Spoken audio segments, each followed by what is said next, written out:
80 வயசுள்ள ஒரு முதியவருக்கு heart operation நடந்து முடிஞ்சது.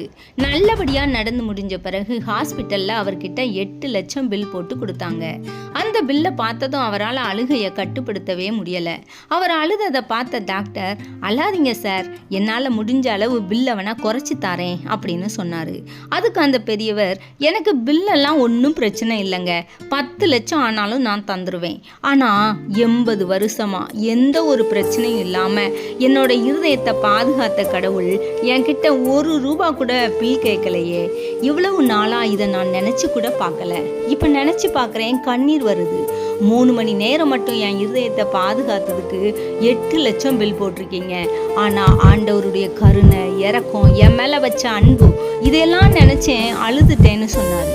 எந்த ஒரு எதிர்பார்ப்பும் இல்லாம எப்பவும் நம்மளை பத்திரமா கண்ணும் கருத்துமா பாதுகாக்கிற ஆண்டவருக்கு ஒவ்வொரு நாளும் நம்ம நன்றியோடு வாழணும் இல்லையா? உலகத்துல காணப்படுற நிறைய பாவத்தை செஞ்சு ஆண்டவர் இதயத்தை கஷ்டப்படுத்திக்கிட்டே இருப்போம்னா இன்னைக்கு அவர் இதயத்துக்கு ஏற்றவர்களா வாழ நம்ம